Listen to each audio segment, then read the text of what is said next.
Olá, plenas! O objetivo inicial nosso é reconectar com o ato de comer, tá? E para isso, existem 12 princípios, que são os 12 princípios da alimentação plena.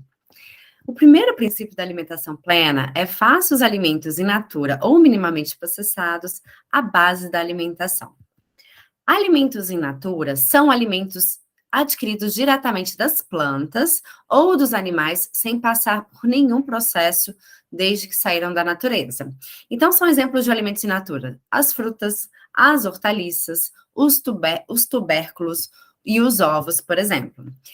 E alimentos minimamente processados são alimentos in natura que passaram por processos mínimos, como lavagem, secagem, pasteurização, resfriamento, congelamento ou embalagem para chegar ao consumidor final com maior durabilidade. Então, são exemplos de alimentos minimamente processados: o arroz, o feijão, as outras leguminosas, como a soja, a lentilha, o grão de bico, as farinhas, as carnes também. Então, o ideal é que a base da alimentação sejam esses alimentos in natura e os minimamente processados. E prefira sempre adquirir vegetais orgânicos por meio de pequenos produtores, porque eles fornecem alimentos sem agrotóxicos, tá certo? E ainda assim, a gente promove ali a circulação da economia. O segundo princípio da alimentação plena é evite ao máximo os alimentos ultraprocessados, evitando o consumo excessivo de aditivos, conservantes e corantes. Então, aqui temos alguns exemplos de alimentos ultraprocessados, né? O refrigerante, batatinhas, fast foods, biscoitos recheados, os embutidos em geral, ali aqueles macarrões instantâneos, o caldo de carne são alguns exemplos, tá? O que são ultraprocessados? São fórmulas industriais com baixíssima quantidade de alimento in natura, muito ricas em sal, gorduras, óleos, corantes, espessantes, aromatizantes, realçadores de sabor e muitas outras substâncias para assegurar melhor palatabilidade, o sabor melhor, né? Maior durabilidade e mais praticidade. Uma observação aqui: os alimentos processados, eles podem ser consumidos com moderação, tá? O que são os alimentos processados? São alimentos in natura que sofreram a adição de açúcar, sal, óleo, gordura ou vinagre para conservar por mais tempo e garantir uma maior durabilidade. Então, esses daqui são os exemplos: as conservas, então azeitona em conserva, os legumes em conserva em geral, tá? Tipo milho em conserva, cenourinha, alguns tipos de queijo, tá? Os pães também são alimentos processados, o molho de tomate industrializado, os enlatados, tipo uma sardinha, um atum, são alimentos processados. Então, quando a gente vai olhar ali a embalagem deles, a gente não vê muitos ingredientes, a gente vê ali uma adição de sal, de açúcar, de gordura, mas é um rótulo ali mais limpo, tá? Se tiver muitos ingredientes ali, muitos aditivos, palavras que você desconhece, aí refere-se a alimento ultraprocessado, que deve ser evitado ao máximo, tá bom? Então, a base in natura e minimamente processados. Processados pode ser com moderação e ultraprocessados evitar. O terceiro princípio da alimentação plena é prefira os alimentos com maior teor de fibras, tá? Aqui a gente tem alguns exemplos de alimentos ricos em fibras, que são as frutas, as hortaliças, os cereais integrais, as leguminosas, como o feijão, grão de bico, ervilha, e as sementes: semente de girassol, semente de linhaça, semente de chia. As fibras, elas têm várias vantagens ali para o nosso corpo, a gente vai falar mais a fundo delas, tá? Mas elas ajudam no funcionamento intestinal, elas ajudam a equilibrar a nossa microbiota, que são os micro-organismos que vivem no nosso intestino. A fibra, ela também ajuda a emagrecer. Lá no nosso intestino, a fibra se mistura com a gordura e com o colesterol que estão lá dentro do nosso intestino. E essa gordura e esse colesterol, junto com a fibra, formam uma espécie de gel. E esse gel, ao invés de ser absorvido, vai para as fezes. Então, a fibra, ela aumenta o volume das fezes e ela aumenta principalmente gordura e colesterol nessas fezes. Então, a fibra é uma ótima maneira da gente diminuir a absorção de gordura daquela refeição e é uma ótima maneira da gente diminuir a absorção de colesterol dos alimentos. Então, quem tem colesterol alto, uma das melhores maneiras da gente diminuir o colesterol é aumentando as fibras das nossas refeições.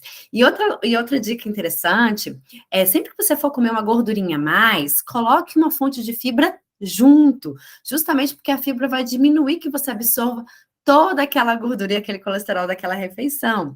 Então, por exemplo, se você foi no sábado comer uma feijoada, se tiver no restaurante o arroz integral, que é rico em fibra, se tiver uma saladinha para você comer junto, a couve, a laranja, que também são fontes de fibra, é muito interessante você colocar no seu prato, porque aí parte daquele excesso de gordura da feijoada não vai ser absorvido e vai para as fezes, tá?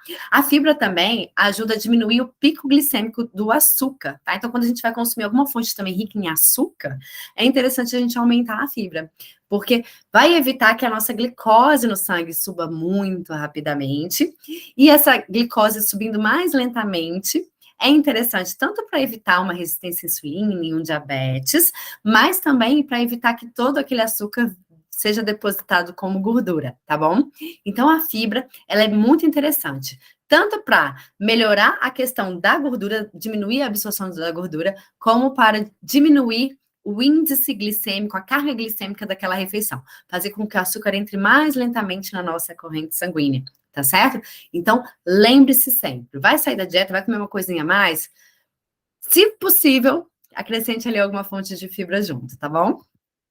O quarto mandamento, o quarto princípio da alimentação plena é consuma no mínimo 5 porções de frutas, verduras e legumes por dia, tá?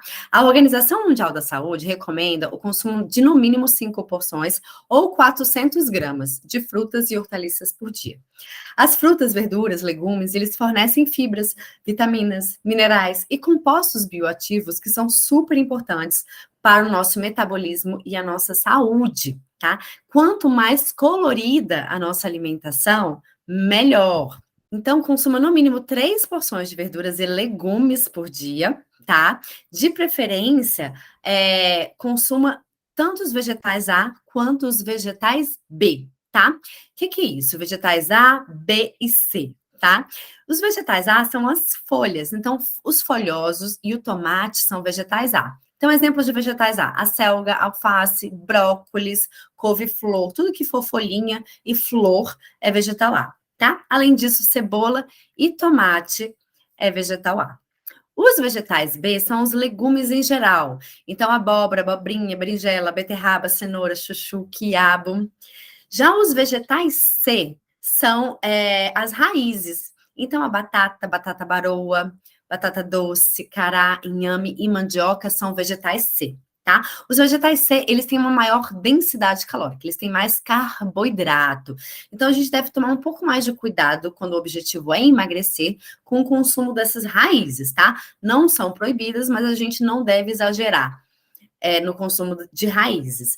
Pensando em emagrecimento, é sempre interessante a gente focar mais nos vegetais A e B, ou seja, nas folhas e nos legumes. Pode ser beterraba também, abóbora também, eles são menos densos, são menos calóricos, tá? Tem uma menor densidade calórica do que as raízes, tá bom? E eu sempre recomendo a gente colorir ali essas verduras e esses legumes. Não tenha medo de consumir frutas, tá? Muitas pessoas começam a fazer uma dieta low carb, querendo emagrecer, e acabam restringindo as frutas. As frutas, elas são ricas em carboidratos simples, mas elas também são ricas em fibras. E as fibras, elas desaceleram a absorção desses açúcares das frutas, tá bom? Além disso, elas são muito ricas em outros nutrientes, vitaminas, minerais, fitoquímicos, que têm funções anti-inflamatórias, antioxidantes, ajudam no funcionamento do nosso corpo da forma melhor possível, tá certo? Então, sempre consuma ali frutas, não tenha medo de consumir 2 frutas, preferencialmente diferentes por dia. Tem gente que pega banana e vai banana, banana, banana, banana. Não fique só numa fruta, tá? Pode comer banana, mas coma outra fruta. Vamos colorir aí essa sua alimentação, tá certo? E o ideal sempre consumir a fruta em inteira, se possível com a casca. Então, se for uma fruta que a gente normalmente consuma com a casca, consuma com a casca, tá certo? Uma maçã, uma pera, uma uva com a casca. E evite consumir suco. O suco, ele tem uma menor qualidade nutricional, porque quando a gente produz o suco, faz o suco, a gente tem uma certa perda de micronutrientes e de fibras. Então, os açúcares ali também ficam mais concentrados e isso dá menor saciedade. Olha, temos que ter cuidado principalmente com esses sucos concentrados, como suco de laranja, suco de uva, que não leva nem água na composição, porque eles são bem calóricos. Um copo de suco de laranja, ele leva de 3 a 4 laranjas nele. Então, um copo de suco de laranja, ele tem a caloria de 3 a 4 laranjas. Se você tiver com fome e eu te dou 3, 4 laranjas para você comer no seu lanche, provavelmente você não vai comer nem essas 3, 4 laranjas. Mas se eu te der um copo de suco que tem ali 3, 4 laranjas espremidas ali dentro, você provavelmente vai tomar o suco e ainda vai querer beliscar alguma coisinha. Porque quando a gente come, a gente também quer mastigar, a gente quer sentir ali, quer sentir aquele alimento. E a fruta em si, ela vai ter mais fibras também. Então, vai dar uma maior saciedade. Então, a minha dica, evite sucos e principalmente esses sucos integrais, que eles têm uma concentração maior de açúcares, quando o objetivo é emagrecimento, tá certo? O quinto princípio da alimentação plena é consuma frutas, verduras e legumes de no mínimo 3 cores diferentes por dia. As cores dos alimentos são resultados da composição deles, das vitaminas, minerais, antioxidantes e fitoquímicos que está ali dentro. Então, dessa forma, uma alimentação variada e colorida vai te proporcionar, além de um prato lindo, né? Uma gama maior de nutrientes que o seu corpo precisa, tá certo? Aumente o consumo de peixes. Os peixes, eles são fontes de proteína de alto valor biológico. Tem pessoas que acham que o peixe tem menos proteína do que um frango, do que uma carne vermelha, ou que seria uma proteína de menor qualidade. Isso não é verdade. Os peixes, eles são uma fonte de proteína de alto valor biológico, tá? E ele tem a vantagem que boa parte dos peixes são ricos em ômega 3 e em coenzima Q10. O ômega 3, ele é uma gordura com característica antioxidante, anti-inflamatória e anticoagulante. Ele é capaz de reduzir o risco de doenças cardiovasculares, cânceres, doenças inflamatórias, como artrite reumatoide, por sua capacidade de reduzir inflamações e danos nas células. As sementes de linhaça e as sementes de chia também são ricas em ômega 3 e fibras, né? Então, caso a pessoa não consuma peixes, pessoas veganas e tudo mais, eu recomendo sempre colocar chia e linhaça na comida. E a coenzima Q10, que também está no peixe, ele é um potente antioxidante. Ele protege as artérias, possui atividade anticancerígena, tá? E a coenzima Q10, ela é essencial para o funcionamento das nossas mitocôndrias. As nossas células têm essas organelas, chamadas mitocôndrias, que são consideradas as usinas de energia do nosso corpo. Cada célula nossa tem várias mitocôndrias dentro. E a coenzima Q10, ela é importante para o adequado funcionamento da nossa mitocôndria. Então, se você está cansada, se você está sem energia, é muito importante a gente melhorar a nossa coenzima Q10. E o peixe é uma maneira maravilhosa da gente aumentar o nosso consumo de coenzima Q10, tá? E, na verdade, mais pra frente, eu vou até falar para vocês que a suplementação de ômega 3, de coenzima Q10, normalmente eu recomendo, principalmente para mulherada, depois dos 40. O sétimo princípio da alimentação plena é evite frituras, diminua o consumo de alimentos ricos em gordura saturada e trans.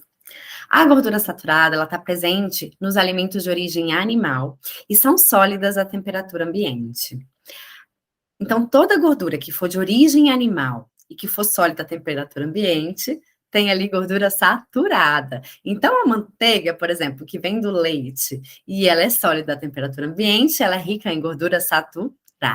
A banha de porco, que vem do porco, né, e é sólida à temperatura ambiente, também é uma gordura saturada, tá? Então, tenham em mente, tudo que vem de animal e for sólido à temperatura ambiente, vai ser fonte de gordura saturada.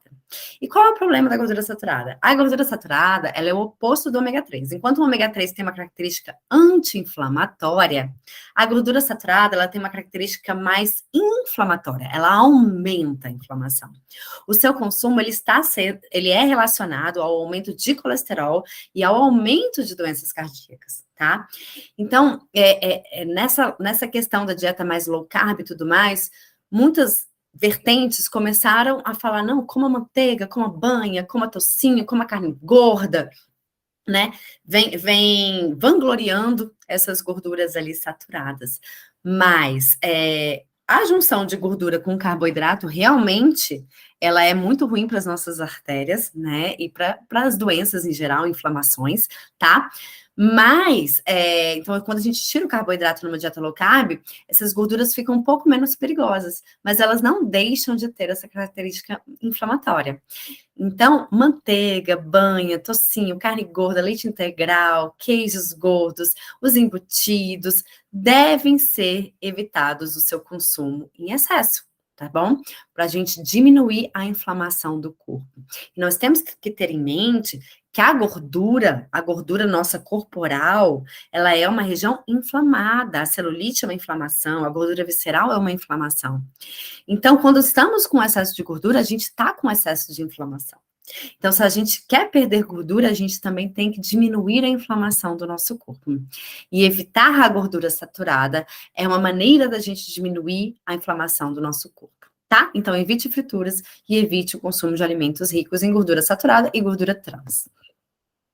O que são as gorduras trans? As gorduras trans, elas são produzidas industrialmente a partir da hidrogenação de óleos vegetais, para garantir uma maior palatabilidade, crocância e durabilidade. O consumo de suas fontes, como margarina, biscoitos recheados, salgadinhos industrializados, fast foods, pode elevar o risco de doenças cardiovasculares, aumentar o LDL, o colesterol total e reduzir o HDL, que era conhecido como colesterol bom, mas esse nome já está caindo aí por terra, porque o HDL também pode ser ruim se tiver em excesso, tá certo? Prefira as carnes com menor teor de gordura. Não consuma a gordura aparente da carne, a pele do frango, o couro do peixe, porque essas regiões, elas são ricas em gordura saturada e colesterol. Então, vai comer um frango assado? Pode fazer o frango assado com a pele, mas tira na hora de comer. Pode fazer o peixe com couro, mas tira na hora de comer. Pode fazer a picanha lá no churrasco com a gordura, mas tira na hora de comer, tá? O ideal é retirar essa gordura aparente antes de prepará-la. Mas, dependendo da carne, se a gente tirar antes de prepará-la, pode ficar muito seca, né? Pode ficar ruim. Então, se não for possível tirar antes, tira na hora que for servir, tá bom? O 8º princípio da alimentação plena é priorize as gorduras vegetais. Tá? Prefira sempre as gorduras monoinsaturadas, que auxiliam no controle do colesterol e protegem o coração. É o caso do azeite de oliva, tá? E as poliinsaturadas, como óleo de abacate, canola, linhaça, gergelim, que possuem efeitos anti-inflamatórios, anti-autoimunidade e são fontes de vitaminas lipossolúveis, como a vitamina E. O que eu quero falar aqui de adendo, tá? A minha gordura preferida que eu uso aqui em casa para cozinhar é o azeite de oliva, tá?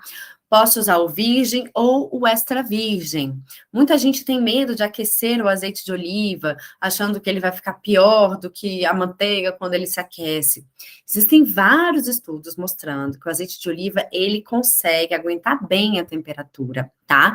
A gente não deve colocar nenhuma gordura na temperatura de fumaça, que é aquela temperatura que começa a sair aquela fumaça branca ou até de outras cores, tá? Por quê? Porque essa temperatura de fumaça já é um indício que aquela gordura está se transformando, tá? E aí, nessa transformação, ela está virando uma gordura saturada. Então, qualquer gordura, ela pode acabar se saturando, dependendo do aumento da temperatura, tá? Minha recomendação, pode usar o azeite de oliva, pode aquecê-lo.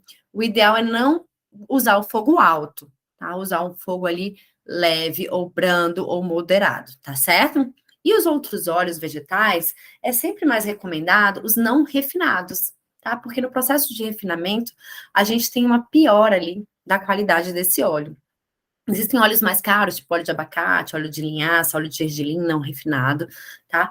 O óleo de canola não é o meu preferido, tá? Ele tá aqui porque ele é uma gordura poliinsaturada, também é fonte de gordura monoinsaturada, mas o óleo de canola, todo óleo de canola, ele é transgênico, tá? Porque a planta, que é a colza, da onde é retirada a canola, ela é uma planta que é modificada para não produzir um ácido que essa planta normalmente produz, que ele é tóxico.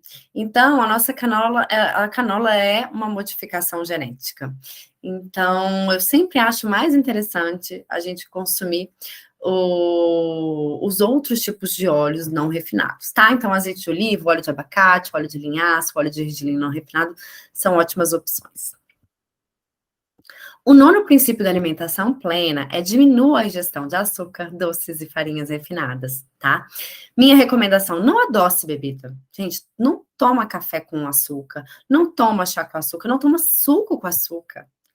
As pessoas estão cada vez mais viciadas no açúcar. E quanto mais açúcar você consome, mais o seu cérebro, mais dopamina você vai liberar, tá? E essa dopamina gera uma espécie de vício, né? Tem muitas pessoas que não gostam, né? Alguns especialistas não gostam de associar o vício à comida, né? Mas essa questão da liberação de dopamina e dessa necessidade do doce é um padrão comportamental similar a um vício, tá? Então, tomar muito cuidado, porque facilmente a gente cria esse hábito do açúcar e a gente começa a criar essa necessidade desse aumento de dopamina decorrente do excesso de açúcar, tá? Então, vamos recriar o nosso paladar. Eu sei que não é fácil para quem já é formiguinha, para quem já é viciada. No início, você vai achar que está tudo sem gosto. O café acha horrível, o suco é sem gosto, porque o açúcar, ele realmente, assim como o sal, ele incrementa o sabor daquele alimento. Mas depois de um esforço inicial, eu tenho certeza que o seu paladar vai mudar. Tá? Eu consumia café com açúcar. Hoje eu acho café com açúcar muito ruim. Eu acho extremamente doce. Para mim é uma sobremesa, não é um café, tá? Então é questão de paladar, é questão de aprendizado. Não quer dizer que você vai parar de gostar de doce, né? No meu caso, eu adoro um doce também, mas eu não tenho necessidade de comer muito doce em grandes quantidades, porque aquilo já me enjoa se eu for exagerar, né? E tem alguns doces que eu acho extremamente doces. Então, o nosso paladar, ele vai mudando. E daqui a pouco você vai começar a achar algumas coisas doces demais e não vai querer mais consumir aquelas coisas doces demais. Então, se esforce para não adoçar as bebidas e para consumir doces apenas eventualmente, tá? Tirar o hábito de comer açúcar todos os dias. Qual que é o problema? Qual que é o problema do açúcar? Quando a gente consome açúcar, e não só açúcar, quando a gente consome algum carboidrato refinado, como uma farinha branca, de um pão francês, tá certo? Um arroz branco, um biscoitinho. Quando a gente consome esse carboidrato simples ali, ele vai aumentar a nossa glicose no sangue rapidamente. E essa glicose no sangue vai elevar a nossa insulina, que é o hormônio que vai o quê? Carregar essa glicose para dentro da célula. Porque a glicose está lá no sangue, mas ela tem que entrar dentro da célula para ser utilizada. E aí vai ter o aumento da insulina. Só que quando essa insulina se mantém sempre muito alta, a gente vai acabar desenvolvendo uma resistência à insulina. E essa resistência à insulina é o que? A insulina ela tem que se ligar a um receptor. Então, nas nossas células, existe um receptor de insulina. E essa insulina, ela se liga nesse receptor e assim o açúcar entra dentro da nossa célula.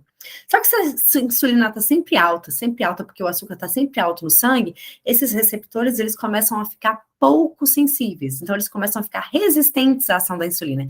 Então, a insulina está lá, só que não existe essa ligação. O receptor não vai se ligar à insulina, porque ele começa a ficar resistente a ela.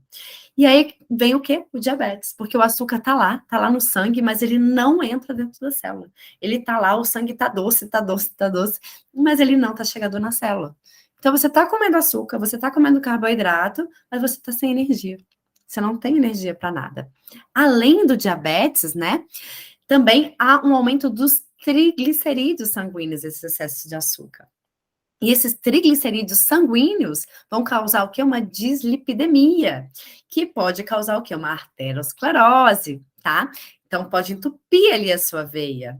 Além disso, essa alta de triglicerídeos vai causar um fígado gorduroso, que se chama esteatose hepática. E o fígado gorduroso, ele é a maior causa de cirrose não alcoólica. Então, existe a cirrose do dependente de álcool, quem bebe muito álcool acaba destruindo as células do fígado, mas existe a cirrose devido a excesso de gordura no fígado, tá? O excesso de gordura, as células do fígado começam a morrer. E quando esse processo acontece de morte da célula do fígado, ocorre a cirrose. E a cirrose é irreversível. Você pode morrer de cirrose por causa de um excesso de açúcar e de carboidrato simples. E isso é sério, tá? É sério. Tem o pai de uma amiga minha que é médico, a mulher é médica também, essa minha amiga é nutricionista, e ele teve que fazer um transplante de fígado. A sorte que ele conseguiu o transplante, senão ele teria falecido. Por quê? Por causa de esteatose hepática. Então, não é brincadeira, tá? Esse excesso de açúcar também, ele vai aumentar o peso, então ele leva ao ganho de peso, à obesidade, e também pode levar à desbiose. Desbiose é o desequilíbrio dos micro-organismos que vivem no nosso corpo, no nosso intestino, principalmente, tá? E esse desequilíbrio gera vários outros problemas de saúde, vários sintomas, tá? Além de problemas intestinais em si, né? Diarreia, constipação, pode levar a problemas muito mais sérios, queda de imunidade, alergias tardias e por aí vai.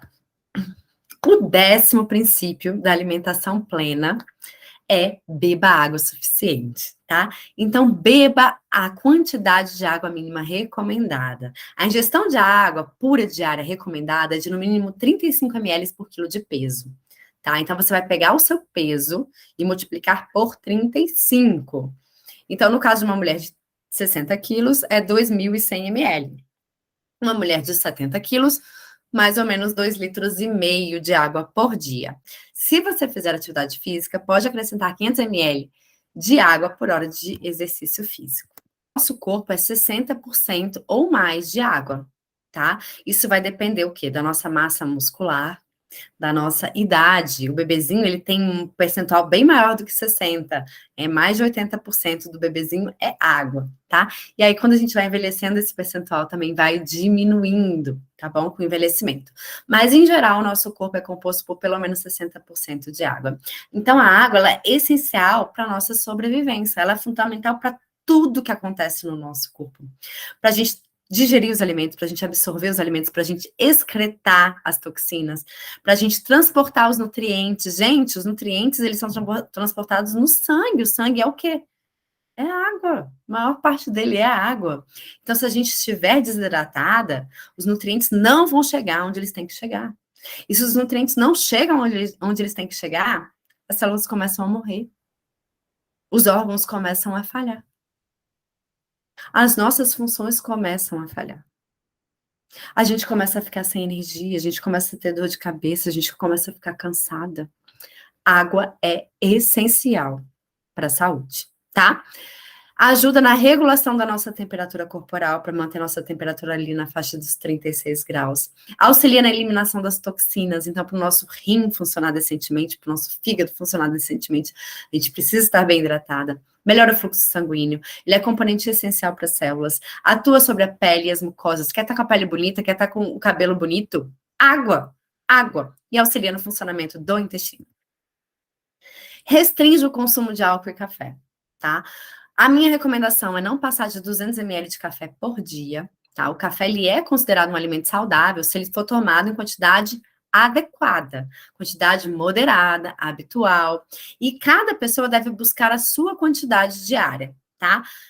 Em geral, não se deve passar de 4 xicrinhas, que são 200 ml, tá? Mas tem gente que o limiar é até menos, tem gente que só pode tomar uma xicrinha. Então, você tem que observar como é que o seu corpo reage ao café, tá? E evite sempre consumir café. Eu falo para não consumir depois das 16, tá? Depois das 16 horas, porque a meia-vida do café é 6 horas. Então, se você tomou um cafezinho às 16 horas, às 22 horas, às 10 da noite, você ainda vai ter metade daquela cafeína ali na sua corrente sanguínea. Então, pode atrapalhar seu sono também. Então, assim, estourando 16 horas, uma xicrinha de café, tá? Estourando. O ideal é antes disso, tá bom? E restrinja o consumo de bebidas alcoólicas a 1 vez por semana. O consumo de bebida alcoólica, ele pode dificultar muito a perda de peso, tá? As bebidas destiladas, como cachaça, gin, vodka, whisky, rum, tequila, têm em torno de 100 a 150 calorias numa dosezinha, aquela dosezinha de 50 ml, tá? Uma latinha de cerveja tem 150 calorias também, tá? Então, uma dosezinha de gin, de vodka, tem mais ou menos a mesma caloria do que uma latinha de cerveja, tá certo?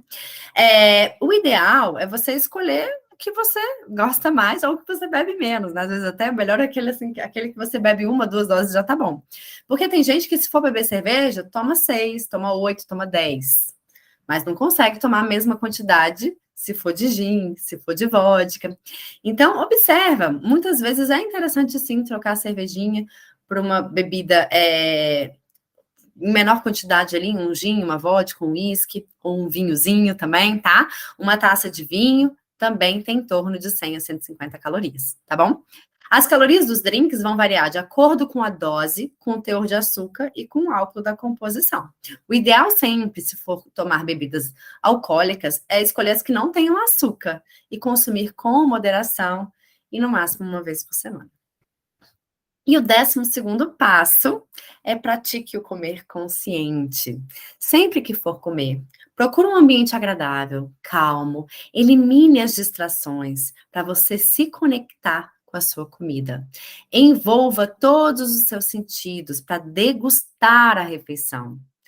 Isso aí vai melhorar a digestão, a absorção de nutrientes, vai te deixar mais claros os seus sinais de fome e de saciedade.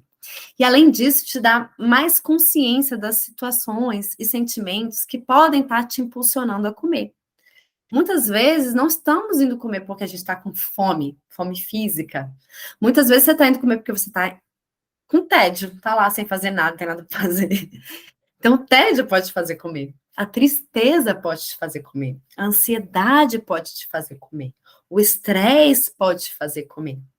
Então, o primeiro passo para a gente se reconectar com o alimento é observar quais são as situações, por que eu estou indo comer? Se olhe, se entenda, entenda seus sentimentos, tá? E coma, saboreie seu alimento, sentada à mesa, postura ereta, comendo devagar, mastigando bem, no mínimo 20 mastigadas. O ideal normalmente é 40, 50 mastigadas, tá? Tem gente que come em 5 minutos no almoço. Não é possível você ter uma boa digestão, uma boa absorção de nutrientes comendo em 5 minutos no almoço. Não é possível. Você não vai conseguir mastigar bem esses alimentos. Então, se para você está sempre correndo com rapidez e tal, conta. Eu não sou muito a favor de ficar contando, não, mas assim, tem gente que precisa contar. Conta aí, 40 mastigadas, tá? O ideal é mastigar o quê? Até virar uma papa. Tem que virar uma papa, tá? Isso vai te ajudar o trabalho do seu estômago de digerir. Vai ajudar o trabalho do seu intestino. Se você não mastiga bem, seu estômago vai ter muito trabalho lá dentro e talvez ele não consiga dar conta. E vai chegar pedaços grandes de alimento no seu intestino. E aí, seu intestino também não vai dar conta de absorver aquilo lá. E as bactérias que estão lá dentro vão começar a putrificar aquilo ali, gerar gases, gerar toxinas. Talvez, se o seu intestino estiver muito permeável, talvez você absorva pedaços de comida maiores do que deveriam. E talvez você desenvolva uma alergia, não porque você era alérgico a esse alimento, mas porque você não está tendo um processo digestivo, e não está tendo um bom processo digestivo a partir da sua boca, tá? Então, pratique esse comer consciente. Observe como você come. E aqui é um resumo, então, dos 12 princípios da alimentação plena. Número 1, faça dos alimentos in natura ou minimamente processados a base da alimentação. Evite ao máximo alimentos ultraprocessados, evitando assim o consumo excessivo de aditivos, conservantes e corantes. Prefiro os alimentos com maior teor de fibras, como cereais integrais, leguminosas, hortaliças, legumes e frutas. Consuma no mínimo 5 porções de frutas, verduras e legumes por dia. Consuma frutas, verduras e legumes de no mínimo 3 cores diferentes. Aumente o consumo de peixes. Evite frituras, diminua o consumo de alimentos ricos em gordura saturada e trans. Priorize as gorduras vegetais, principalmente as não refinadas. Diminua a ingestão de açúcar, doces e farinhas refinadas. Beba bastante água, beba água o suficiente, faça o cálculo, tá? Restrinja álcool e café e pratique o comer consciente. Eu tô mandando também um resuminho desses 12 princípios. Eu sei que vocês não vão conseguir aplicar esses 12 princípios do dia para a noite. O nosso objetivo aqui no Plena é, até o final do Plena, vocês estarem conseguindo praticar esses 12 princípios. Nessa primeira semana, estamos focando no princípio da água, beber água o suficiente. Se a gente conseguir aplicar um princípio desse por semana e acumulativamente, daqui a 12 semanas vocês vão estar praticando isso tudo, tá? Mas se conseguirem fazer mais de um por enquanto, acho maravilhosamente bem, tá bom? Boa semana.